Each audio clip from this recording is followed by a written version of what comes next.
Congratulations, Pastor Kibuloy, you are now officially member of the PDP Laban. Sa katunayan, kung meron mang karapat-dapat maging PDP Laban, it is Pastor Kibuloy.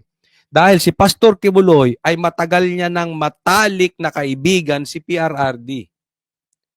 Even before maging presidente, mayor pa lang. Actually, ang unang nagsabi kay PRRD na siya ay magiging presidente si Pastor Kibuloy. Alam mo, nung nakausap ko before si PRRD, ang sabi niya, naggo-golf sila ni Pastor Kibuloy. At sabi ni Pastor Kibuloy sa kanya, someday you will become a president. Wala pa sa isip ni PRRD, yan. Mayor pa lang siya ng Davao.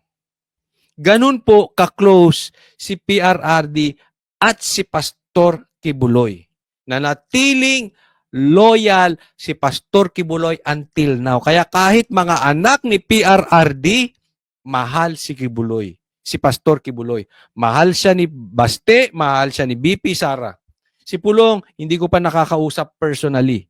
Pero yung dalawa, nakakausap ko po at mahal nila si Pastor Kibuloy.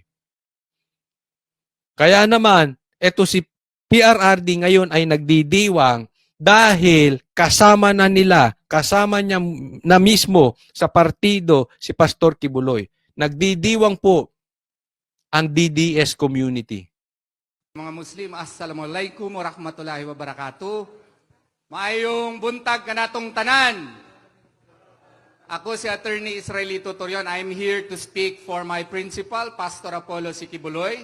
He sent me here to extend his heartfelt regards and hi to you all. Nandun po siya ngayon sa ospital kasi medyo may sakit siya dahil po dito sa political harassment na sinasuffer niya ngayon. But he is okay, tatag lang, lumalaban po siya. Ito yung sinasabi ko madalas, no? Si Pastor Kibuloy, pwede naman niyang padaliin ang buhay niya. Diba? Simple. Paano?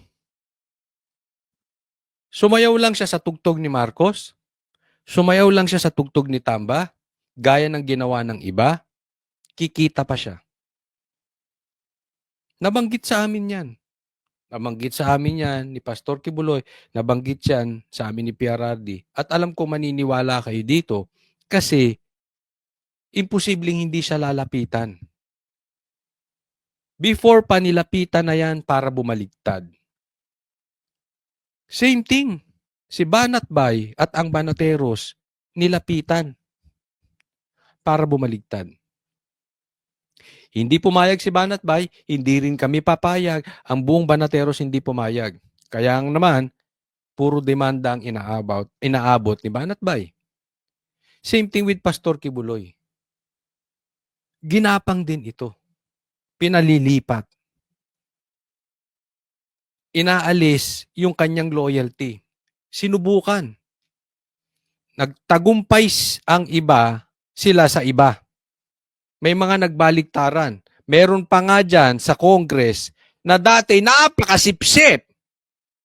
Dyan sa Quadco mismo, napakasipsip kay PRRD. Ngayon, baligtad na. Ganyan po ang nagagawa ng kwarta. Ganyan ang nagagawa ng pangakong kapangyarihan. At ganyan ang nagagawa pag may kaso ang isang tao. Kasi takot sila hahalukayin ng gobyernong ito. Pero ano ginawa ni Pastor Kibuloy? Nanatili siyang kaibigan. Ano sabi niya? Let's fight this battle. Nanatili siya kay PRRD. Ayan, at inabot siya ng demanda.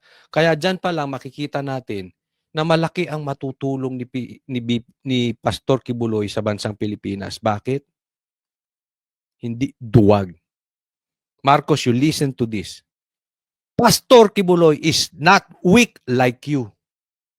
You, BBM, you are a weak person. You are a coward. Pastor Kibuloy, hindi. Di baling makulong, maninindigan sa tama. Yung kaso niya, dismiss na yan eh. Hinalungkat lang yan. Hinalungkat lang yan. Kasi ayaw bumaligtad. Ganyan po ang strategy nila. Di ba sinabi ni ano yan?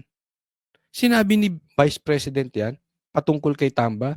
Si Tamba hindi marunong lumaban. I-eliminate niya ang kalaban. Pero hindi lalaban ng pata si Tamba. Mismo si Sara sinabi yan. para sa ating bayan. My first message this morning for him is a message of thanks and gratitude.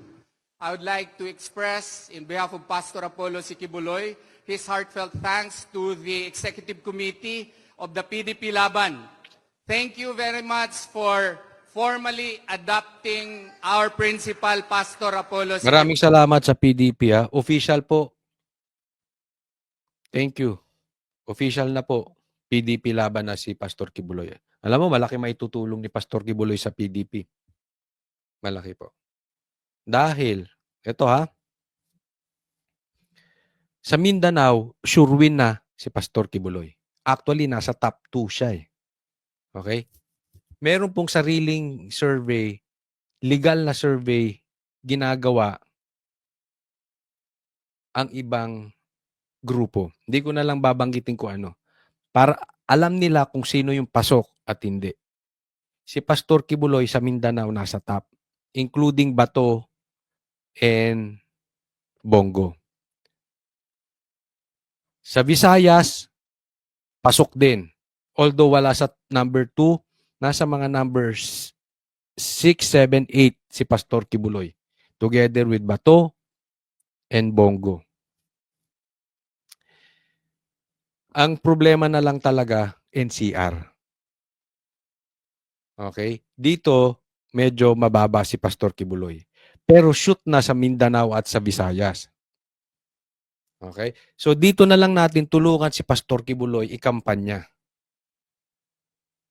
Sa Muslim, pasok na po si Pastor Kibuloy. Ako po ay hindi member ng KOJC. Pero I believe in him. Maganda nga yung binitawan ni Banat Bay.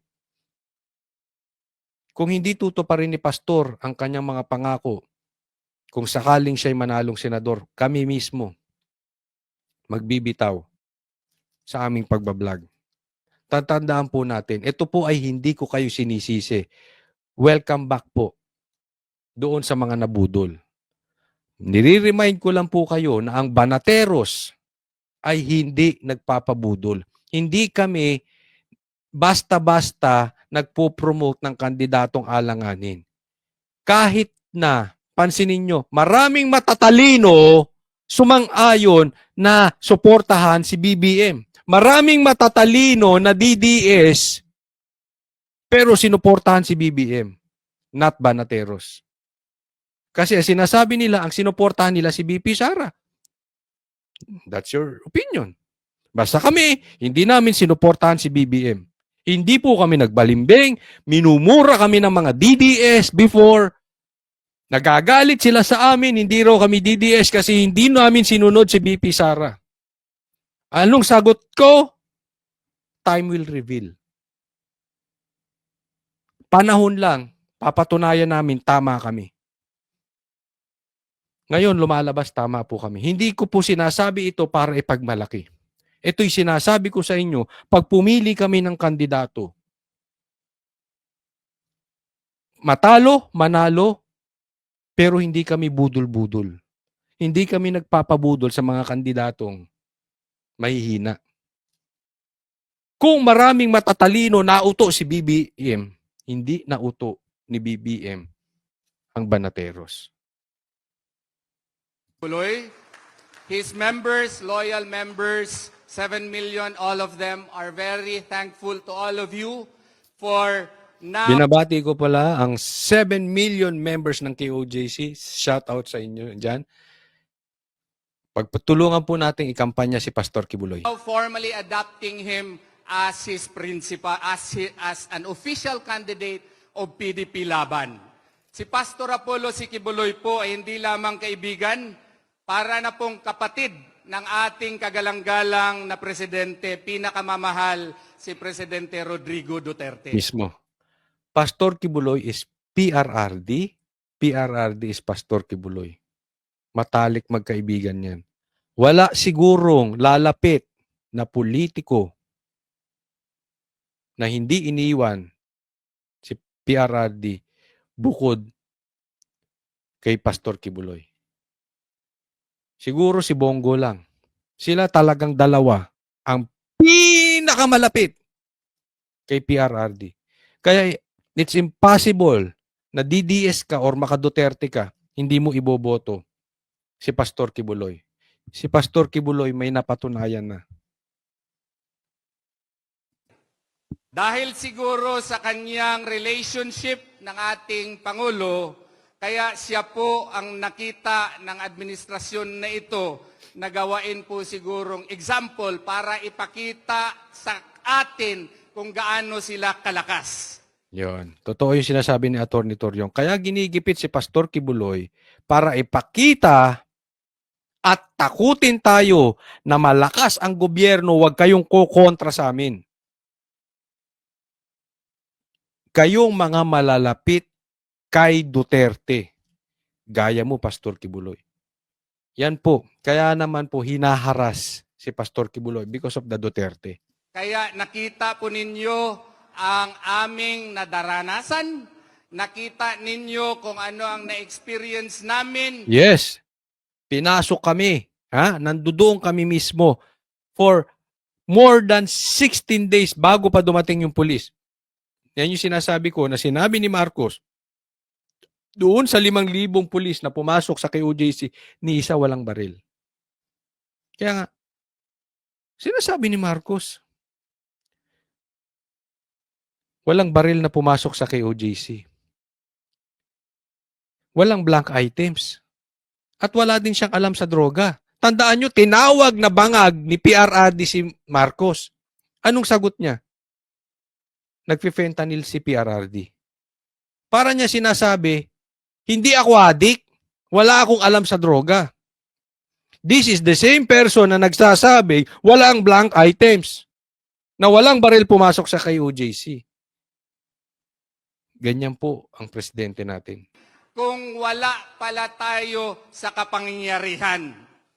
Dito natin nakikita as to how government power is abused and how police power is likewise implemented to the extreme, how a mere warrant of arrest founded not on a probable cause but by political cause is Yes. used as an instrument of harassment.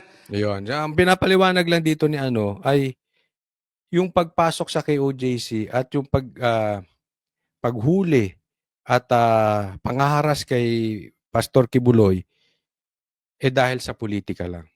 Simple lang.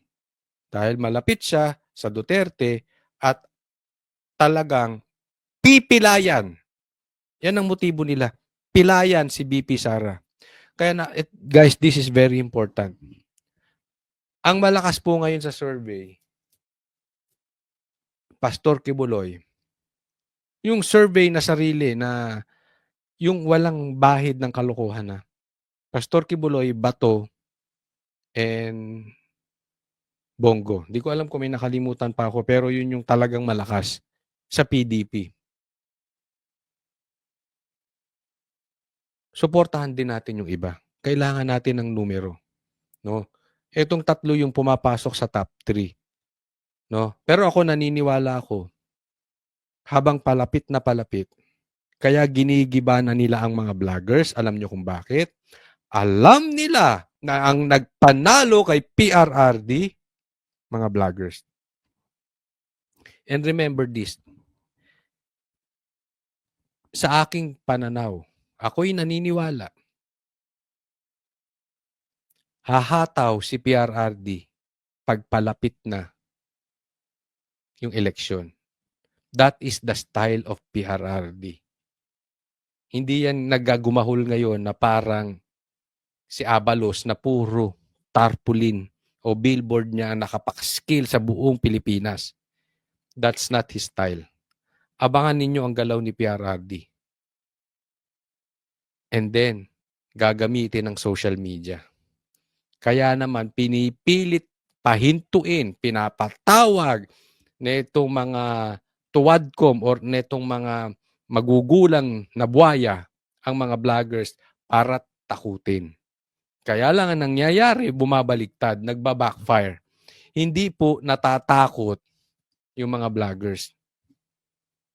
Yan. Kasi alam nila, malakas itong magpanalo. Okay? Abangan ninyo. Abangan ninyo ang galaw ni PRRD. Biglang bubulusok ang maraming members. At para sa atin, habang di pa gumagalaw si PRRD masyado, ikampanya na natin ang PDP.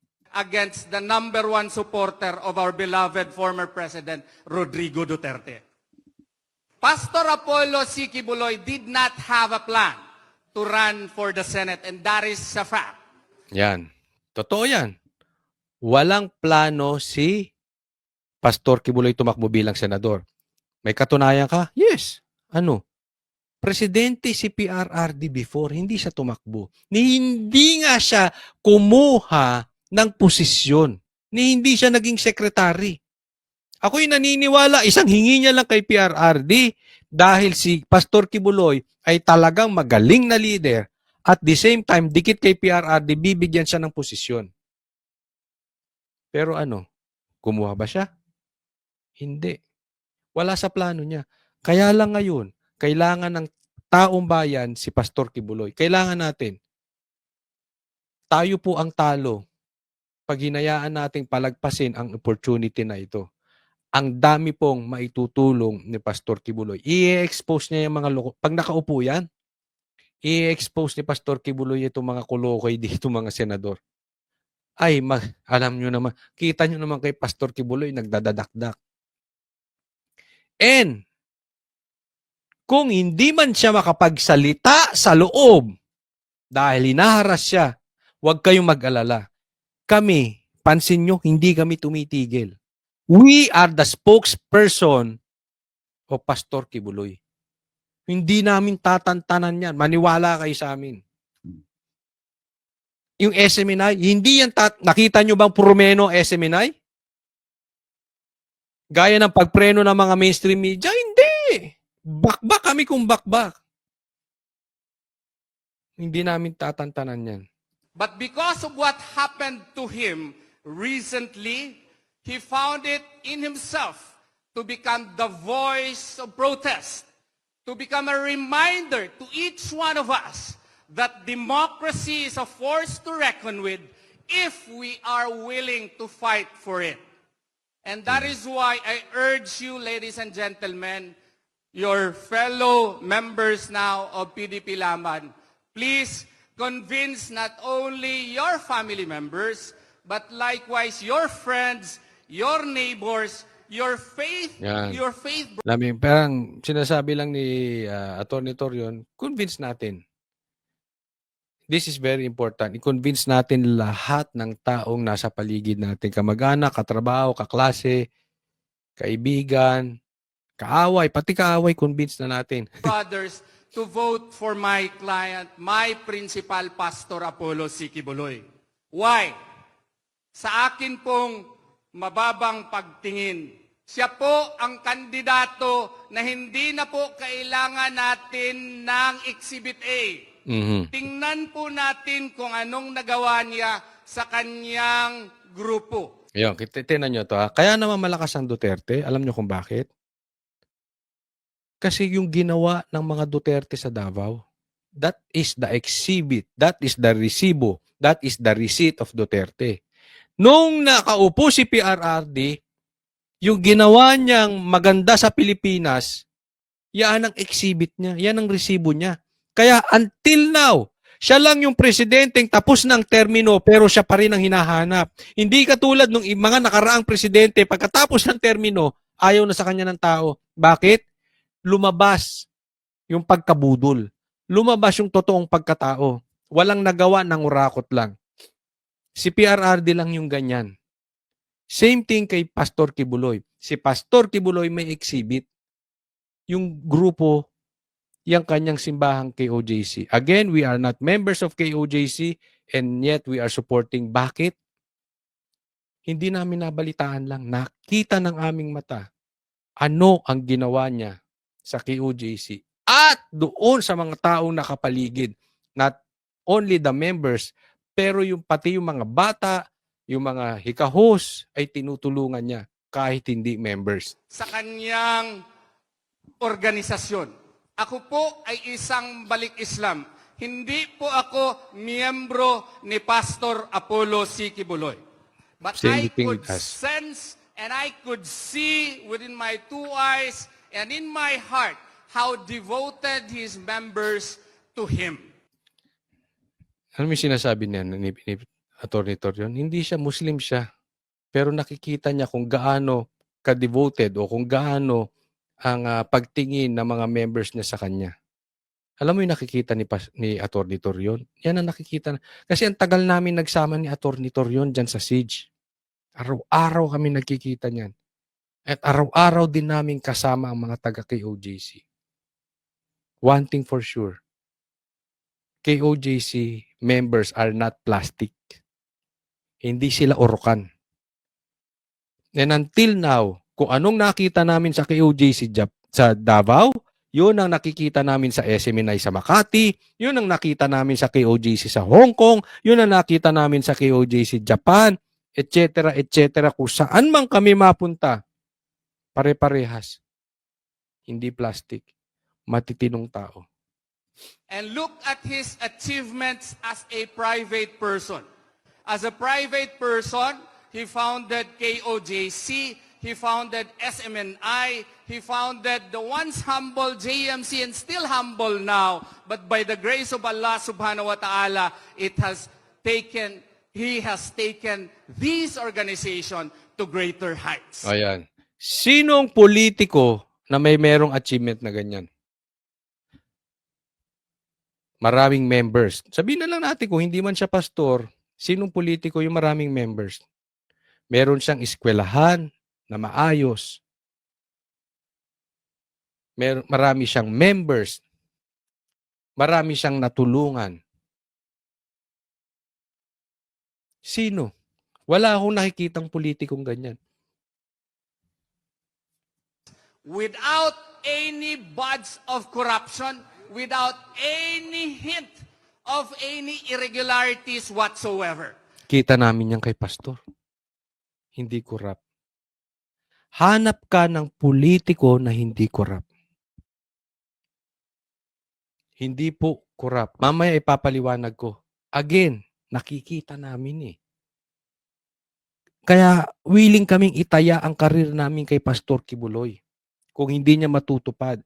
Bakit? Hindi plastic eh. Talagang makakatulong sa ating bansa si Pastor Kibuloy.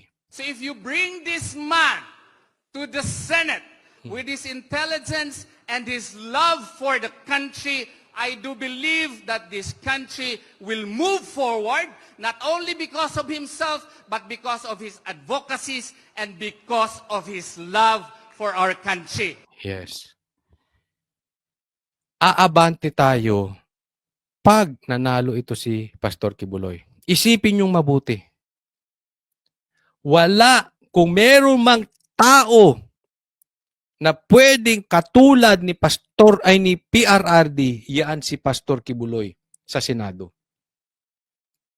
Not even Bongo, not even Bato. Hindi ko po sila sinisiraan. Maayos sila, let's vote for them. Pero yung tapang ni PRRD, yung karisma ni PRRD, yung galit sa adik, galit sa mga makakaliwa, komunista, at hindi korap, siya yun. No one, I believe, walang tumatakbo sa Senado, not even one, na mas aabante sa pagkakatulad kay PRRD kung hindi si Pastor Kibuloy. So kung gusto natin ng ala PRRD sa Senado, the closest person, the closest character, the closest personality is Pastor Kibuloy. So sa akin pong palagay, kung ilagay natin si Pastor Apollo C. Quiboloy sa Senado, siya po ay maraming magagawa dahil hindi na po sa tingin ko kailangan niya ang pera. Siya lang po ang kliyente ko na napakarami pong propriedad, pero maski isang propriedad, wala po sa kanyang pangalan. Yun. Again, tama yan. Sino sa kandidato ang hindi na kailangan ng pera? Mayaman na.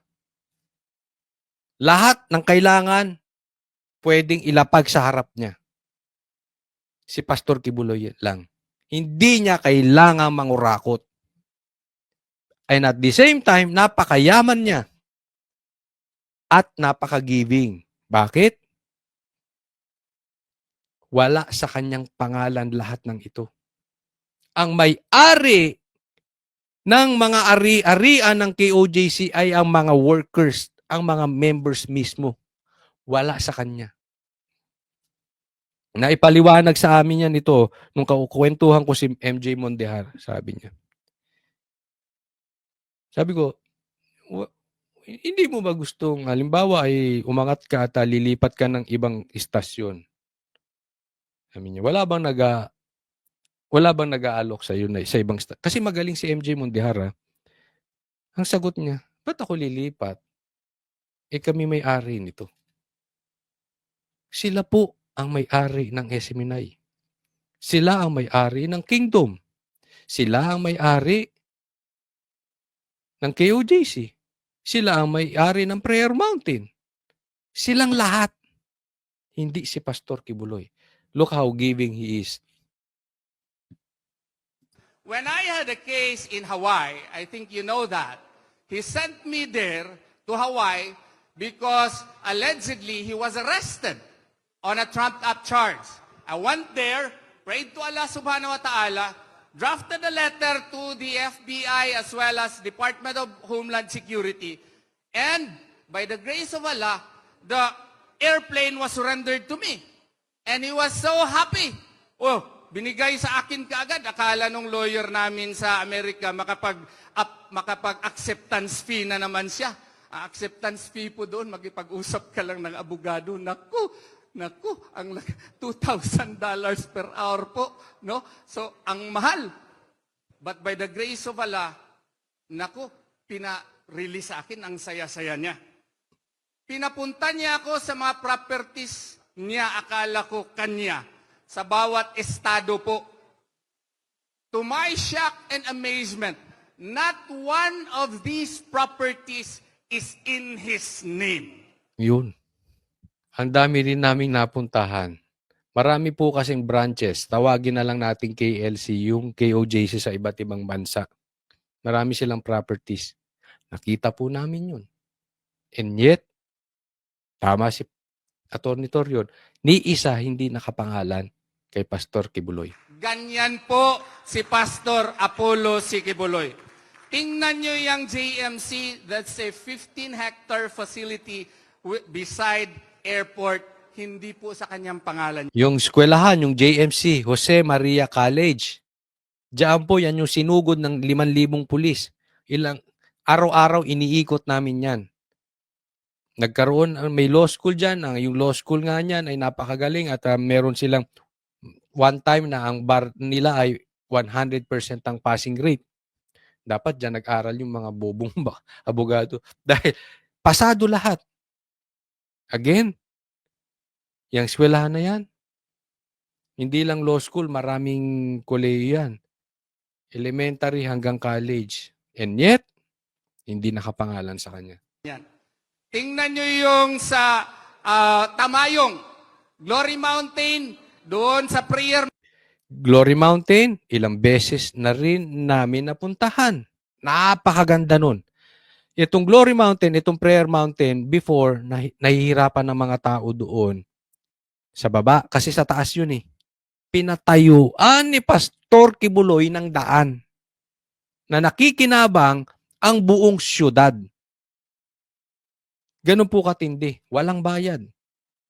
Napakaganda ng lugar. Napakaayos. Ang daming nakikinabang. Napakaganda.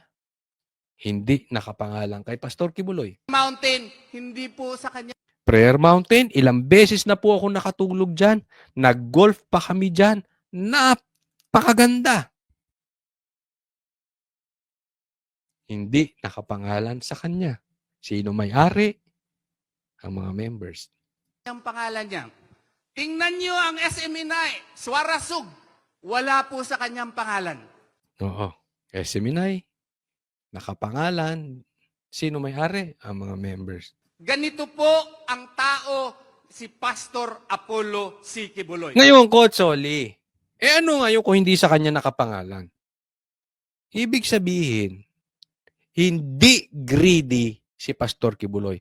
And the number one problem of this country, bukod sa addict, bukod sa drugs, greed.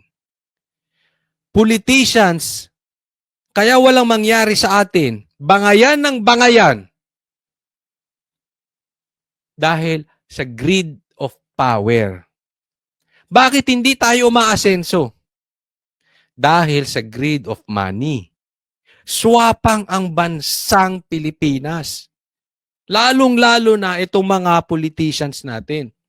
Because the real test, listen to this very carefully, the real test of a person, give him wealth, give him power, and watch him fall down.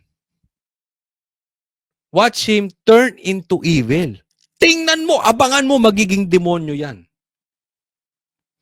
Lalamunin ng demonyo yan. Bakit? Gamit ng demonyo ang kapangyarihan at pera para ilubog ang tao. Kapangyarihan, na kay pastor. Pera, na kay pastor. Nilubog ba siya? Hindi. Hindi siya greedy. Hindi siya greedy sa kapangyarihan. Hindi siya greedy. Anong ginagawa niya sa pera? Tinutulong sa members. At kahit hindi members, tinutulungan. Ang daming scholar dyan sa JMC. Ang daming pinag-aaral niyan. Ang daming kabataan na wala siyang pakinabang. Pero pinag-aaral niya, dinadamitan. Coach, nabalitaan mo yan? Hindi namin nabalitaan. Nakita namin. Mismo. That's why ang conviction namin dito matindi. We will fight for Pastor Kibuloy. Intindihan ninyo. Bakit? Tayo lugi eh. Kung hindi natin igagrab yung opportunity, tayo mawawalan. Hirap na nga tayo kumuha ng leader na matino, tapos may darating pang leader na matino, hindi pa natin susuportahan. Kasalanan talaga nating mga Pilipino kung bakit tayo naghihirap. Ang hilig natin na sabihin, magbago naman sana ang Pilipinas. Gusto natin ng bagong Pilipinas. Ang binoboto naman natin mga lumang politiko. Sino ang nasa top ngayon? Si Lito Lapid. Pambihira naman kayo, mga brad. Nag-iisip ba mga Pilipino? Yan ang nasa survey ngayon, nasa top si Lito Lapid. Pambihira, anong nagawa ni Lito Lapid? Gusto nating magbago. Hindi naman natin ayusin. Di ba? So tulong-tulong na po tayo. Pag mayroon tayong nakikitang kandidatong maayos, ikampanya natin. Kasi kahit na iboto natin kung hindi natin ikakampanya, wala din. Ikampanya natin. Tigil-tigilan nyo na yung kaboboto nang wala na. Lito Lapid. Amy. Tapos sisigaw na naman kayo ng budol-budol. Boto naman kayo ng boto sa mga ganyang klaseng tao. At saka kung kaibigan mo siya, pikit mata, maski anong sabihin niya sa kanyang kaibigan, he will stand for his friend. Totoo to sinasabi ni Pastor Kibuloy. Kita ko yan sinasabi ni Atty. Tolion. Kita ko yung ginawa ni Pastor Kibuloy na yan. Hindi niya iniiwan ng Duterte. At sabi niya, pikit mata. Sinasabi ni Atty. Tolion, pikit mata. he will accept him as a friend. Alam mo si Pastor Kibuloy, hindi mo siya pwedeng gawing kaibigan na hindi niya lalagpasan ang pagiging turing niya sa iyong bilang kaibigan. Grabe po si Pastor Kibuloy. Yan, igagaranti ko sa inyo. Grabe ito si Pastor Kibuloy, makipagkaibigan.